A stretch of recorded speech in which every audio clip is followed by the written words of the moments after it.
अब बात करते हैं electric field at an arbitrary point due to an electric dipole. ये एक इलेक्ट्रिक डाइपोल है प्लस क्यू और ये माइनस क्यू। इसकी वजह से यहां पे ये एक आर्बिट्रेरी पोजीशन है। आर्बिट्रेरी का मतलब ना तो एक्सियल है और ना ही इक्वेटोरियल पोजीशन। मान लेते हैं ये एंगल थीटा है। हमको पता है एक वेक्टर होता है P जो किधर की डायरेक्शन में होता है, इस डायरेक्शन में। ठीक है, हम P के अलोंग इस डाइपोल को रिजॉल्व कर लेते हैं। इधर हो जाएगा P cos थीटा और इधर हो जाएगा P sin थीटा। इधर हो जाएगा P sin theta. So we resolve the dipole into two dipoles, namely P cos theta and P sin theta। ठीक, अब देखिए P cos theta से ये किस पोजीशन पे है, एक्सियल पोजीशन पे। P sin theta से ये किस पे है, इक्वेटोरियल पोजीशन पे। तो दोनों की वजह से हम फील्ड निकालेंगे और फिर उनका रिजल्टेंट निकालेंगे। तो पहला इलेक्ट्रिक फील्ड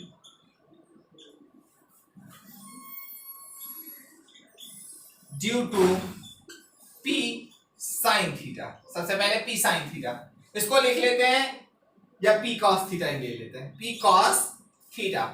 ठीक है, तो यहां से क्या हो जाएगा, ER रेडियल फील्ड मानते हैं। ये किस डायरेक्शन में होगी, इसी डायरेक्शन में।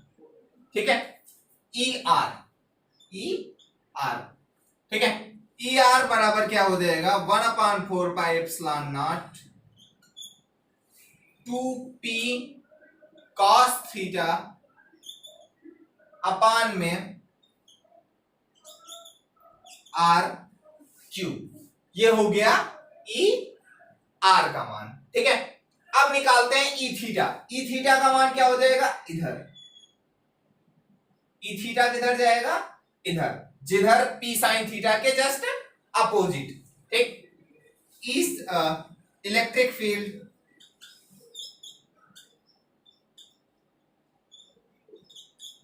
Due to P sin theta, E theta बराबर हो जाएगा 1/4 pi epsilon naught P sin theta upon में R क्यूब। ये एक्सियल पोजीशन का फार्मूला। अब हमें निकालना है रिजल्टेंट फील्ड। रिजल्टेंट फील्ड क्या हो जाएगी, इन दोनों के बीच में आएगी, इन दोनों के बीच में आएगी। मान लेते हैं यहां से एंगल अल्फा बना रही है, यहां से एंगल कितना बना रही है, अल्फा। ठीक है, तो रिजल्टेंट फील्ड क्या हो जाएगी, E बराबर square root of ER square plus E theta square. ऐसा क्यों होगा, क्योंकि हमको पता है R बराबर क्या होता है, P square plus Q square plus 2PQ cos theta.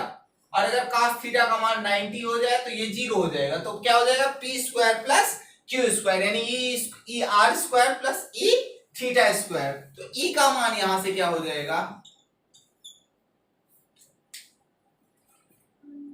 E का मान यहां पे देखिए 1/4 पाई एप्सिलॉन नॉट 2 और ये P और R क्यूब कॉमन ले लेते हैं। 1/4 पाई एप्सिलॉन नॉट P अपान में R क्यूब और अंदर क्या बचा, 4 cos square theta plus sin square theta. एक cos स्क्वायर थीटा इसमें निकाल के हटा देते हैं, उसमें 1/4 पाई एप्सिलॉन नॉट P अपान में R cube 1 plus 3 cos square theta. ये हो गया रिजल्टेंट इलेक्ट्रिक फील्ड। अब इसकी डायरेक्शन निकाल लेते हैं, चूंकि वेक्टर क्वांटिटी है। तो E की डायरेक्शन क्या हो जाएगी, E थीटा अपान में E R, बेस अपान में हाइपोटेनस, बेस अपान में हाइपोटेनस। तो यहां से E का मान हो जाएगा, देखिए E थीटा इसमें अगर इससे डिवाइड करेंगे तो क्या आ जाएगा 1/2 tan थीटा, ये आ गया ई का मान।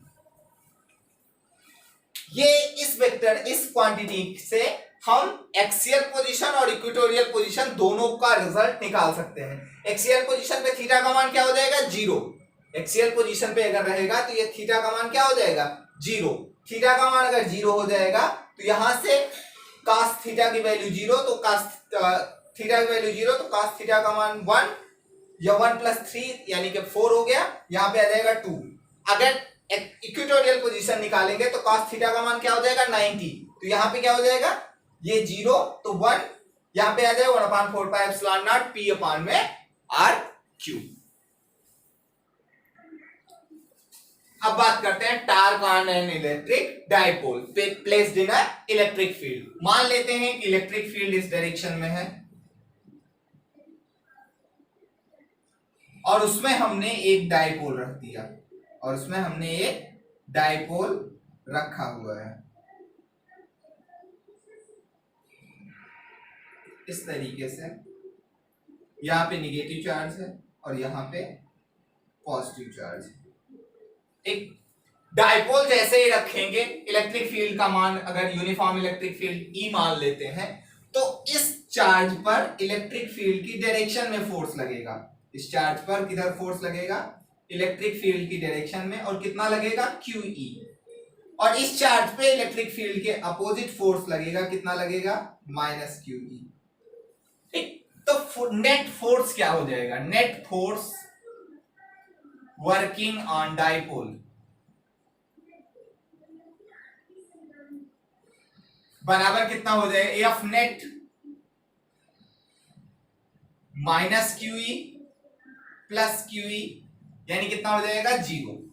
इसका मतलब अगर ये एंगल थीटा है, बाद में भी यूज होगा, ठीक है, तो अगर ये एंगल, इसका मतलब क्या है कि ये ट्रांसलेशनल मोशन नहीं करेगा, क्योंकि इस पे कोई फोर्स नहीं लग रहा है। न्यूटन सेकंड लॉ कहता, न्यूटन फर्स्ट लॉ कहता है कि no motion is possible until a force is applied. Okay, so अगर फोर्स नहीं लग रहा है तो कोई मोशन नहीं होगी, लेकिन टार्क लगेगा। टार्क क्यों लगेगा, जब दो इक्वल और अपोजिट फोर्सेस किसी बॉडी पे लगते हैं तो उसपे क्या लगता है टार्क। जैसे हम ढक्कन को खोलते हैं, एक इधर फोर्स एक इधर फोर्स, तो क्या होता है उसपे क्या लगता है टार्क। यहां पे क्या लगेगा टार्क। टार्क का मान क्या होता है, दोनों में अगर किसी पे कपल ऑफ फोर्स, ये दोनों क्या फॉर्म कर रहे हैं कपल ऑफ फोर्स। अगर किसी बॉडी पे कपल ऑफ फोर्सेस लग रहे हैं तो वहां पे टार्क का मान क्या होता है, दोनों में से कोई एक फोर्स और उन फोर्सेस के बीच की परपेंडिकुलर डिस्टेंस, उन फोर्सेस के बीच की परपेंडिकुलर डिस्टेंस। तो परपेंडिकुलर डिस्टेंस कैसे निकालेंगे, ये एंगल थीटा है तो ये भी थीटा होगा, ये पूरी लेंथ 2l है, ये वाली लेंथ क्या हो जाएगी 2l cos थीटा, और ये लेंथ हो जाएगी 2l sin थीटा, ये 2l cos थीटा। तो लेंथ कितनी हो गई 2l sin थीटा। तो टार्क कितना हो जाएगा, टार्क को डिनोट करेंगे टाउ से। टार्क बराबर क्या हो जाएगा QE force into 2l sin theta, 2l sin theta. यहां से क्या हो जाएगा, फोर्स का मान क्या हो जाएगा, Q इंटू 2l को क्या लिखते हैं P, तो PE sin थीटा टाउ, और इसको टाउ को क्या लिख सकते हैं, ये रीजन क्या है Q इंटू 2l बराबर क्या होता है P। ठीक है, यहां से टाउ बराबर क्या लिख सकते हैं P cross E, P cross E। ठीक है, अब निकालेंगे हम वर्क डन। वर्क क्या हो जाएगा, work done,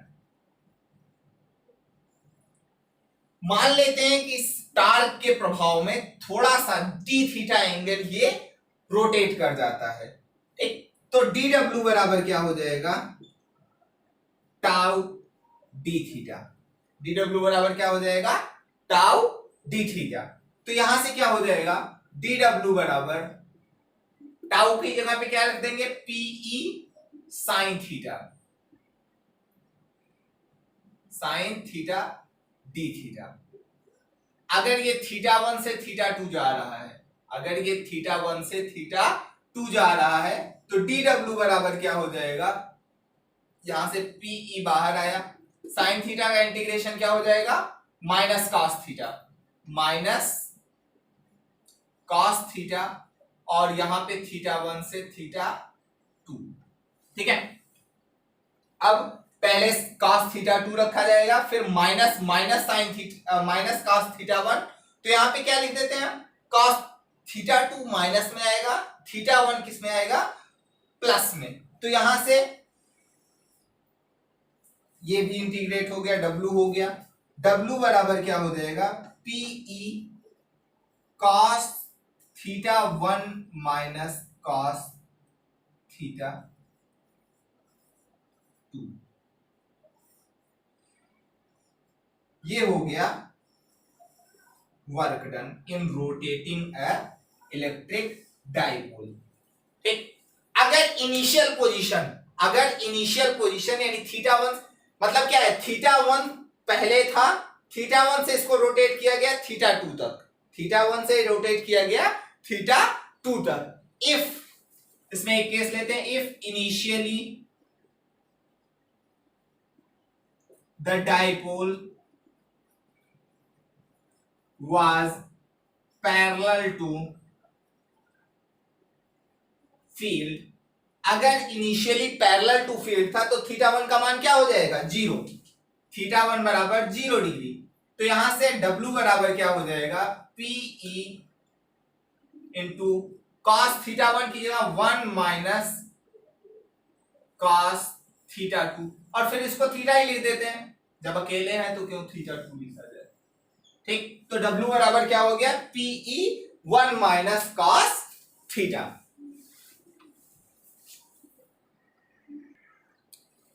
next topic is electrostatic potential energy of a dipole. ये क्या होती है,